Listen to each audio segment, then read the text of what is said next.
welcome to the first in my review series. We are now 3 months on pretty much from Battlefield 5 being released, and I thought that this probably was a better time to actually do a review, because obviously when it first came out there were quite a few bugs and issues, and they were basically just reported onto hell.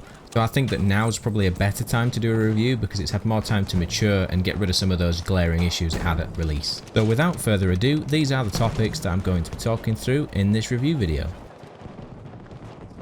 So first things first, the single player, although I'm not going to spend too long on this because it is only a small portion of this game. You essentially get forced to play a small single player section the first time you launch the game.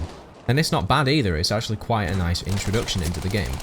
And the beginning of the first single player chapter is also quite nice. It's quite a good cutscene, it gives you quite a bit of backstory and kind of an idea of what you're going to be doing. But the actual gameplay of each chapter, in my opinion, is not great. There's quite a lot of distance between you actually doing parts of your objective, so it kind of feels like you're just doing quite a lot of running or driving, and the combat doesn't feel particularly great because the AI is kind of neither here nor there.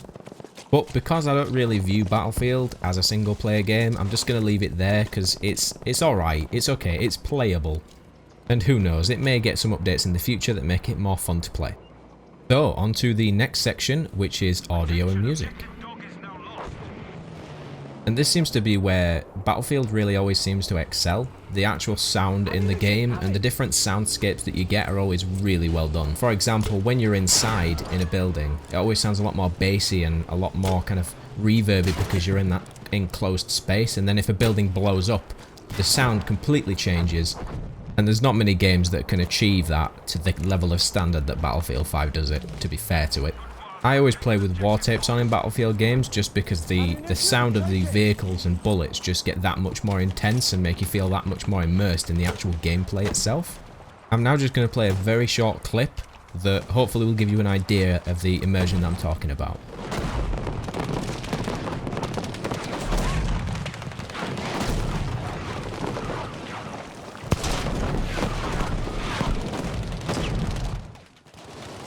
Now we're going to be moving on to the graphical side of things.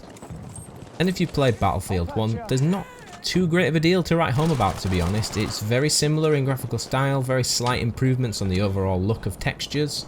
All the footage that I've recorded is all in Ultra. Everything is set to Ultra, apart from I've turned off some of the settings, such as the noise and blur and other stuff that I don't really like to see. So for 1440p gaming, it's good. It's good, and I'm getting pretty much 100 FPS constantly, so it's got a lot more optimized since release. So this is using a 1080 Ti, so if any of you out there are struggling at the minute or you're having issues with the compatibility with the game, let me know, put it in the comments and we can have a look and see exactly where things are struggling. The only issue with graphics I really have in the game is some of the foliage and the terrain textures sometimes don't look as good as I think they possibly could do. And so I'm just going to show you some very quick footage here, and in this footage you'll be able to see that some textures on the ground as well as some of the foliage textures look very 2D. Well, it's not very good for the AAA quality seal of approval. The same can be said for the small trees as well, if you get up and close to them anyway. These big ones look quite nice, but once you get close to the smaller ones, once again 2D, doesn't look that great. It's not a deal breaker, it's not something that you will run into very often. Not very many of the maps are this green and that have that many lush plants around, to be honest. And it could well be that that's why they're not very high quality. It could just be because they're expected to be blown up anyway. So I'm not going to dwell too much on that. Moving on to another topic, however, let's have a look at the infantry controls.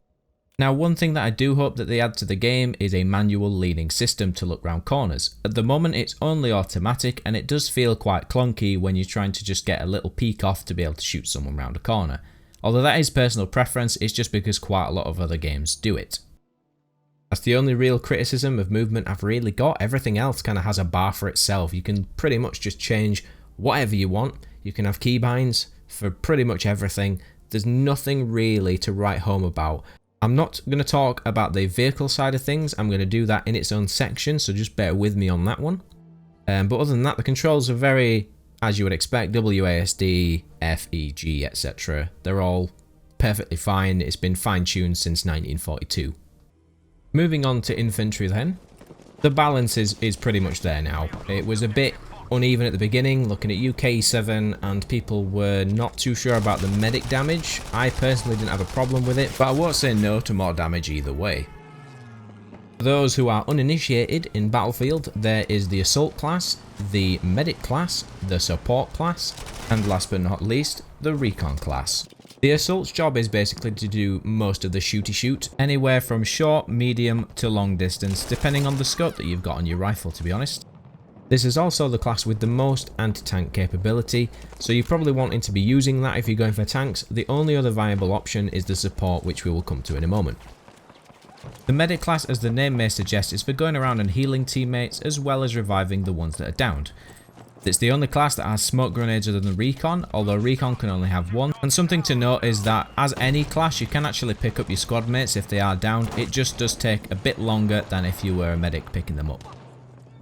And the Support's job is to give covering fire as well as giving ammo. However, they can also repair tanks, so if your tank does look a bit battered, do give it a repair and I'm sure he will give you a thumbs up. On the flip side of that, they also have anti-tank capability in the form of the AT pistol. They can also swap out grenades to sticky grenades, which stick onto tanks and other vehicles. And lastly, you have the Recon class, which is for long-range distance sniping, or you can choose a shorter range scope for that as well and do some short-range sniping. They do have the capability to spot people with a spotting scope, and also have flares which do something similar over a small radius. And they are also able to equip bayonets, which you have seen earlier in the video. Okay, so we're now moving on to the air combat side of things, which in my opinion is kind of broken in a few different ways, which is what I'm going to try and explain now. The first way in which it is broken is that if you get behind an enemy plane and he has no squad mates which he is physically talking to, and it's just a random squad mate, you are 99% of the time going to be able to kill him unless you massively mess up and go in the wrong direction.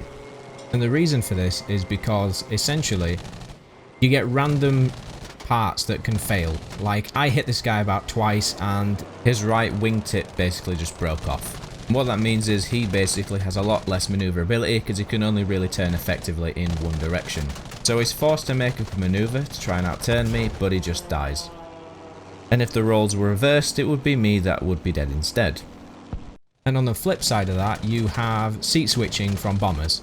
You follow them, they shouldn't be able to do it because most land vehicles require to do an animation. They don't, flip into the gun, and they can just get loads of damage off. And basically it's no real loss to them because if they were going to stay in the seat anyway, they were going to die.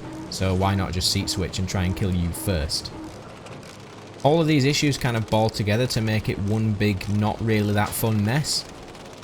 Being a fighter pilot, if someone gets behind you, you're dead. If you get behind a bomber, you just have to avoid him seat switching and just drilling into you, even if you're at range. Just generally, I was quite lucky in this instance that the Stuka couldn't really hit me that much, and the anti-aircraft gun was actually firing at him. Otherwise, I should have died. 100% should have died. But overall, it feels kind of like flying a boat in the air. Quite a bit of tweaking and a few adjustments to make this a more fun experience. It feels like it was probably one of the most underfunded parts of the game in terms of development. It feels like it's very last minute. Because the sound's great, the visual's great, the controls are not that great, and the overall balance of it feels very much rushed. Now let's have a quick look at tank combat.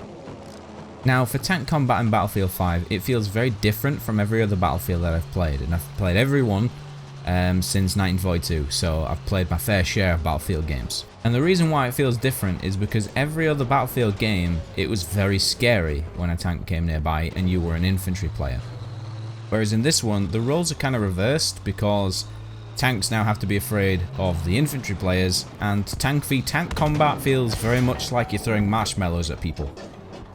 And the same is also true if you use the armor-piercing shells, which you unlock for hitting level 4 with a certain vehicle. While I'm not expecting them to tune it to the point where you can one-shot another tank, it would be nice if it just felt a bit more punchy. And I'm sure this is something they're going to work on in the coming months, as they're starting to get a lot more down into the nitty-gritty of the game rather than just fixing bugs. But people have previously mentioned to me, and it is true, that in the old games you did have a lot of countermeasures because obviously it was more advanced warfare. Now in terms of tank controls, they all handle very differently and they all feel like their own unique tank, which is really good because that's exactly what they should do. And I really like the way that they've put in the weak spots in terms of the tank, so you may get damaged in the back and it disables your engine. You can get hit in your turret ring, so it takes longer to move around the turret.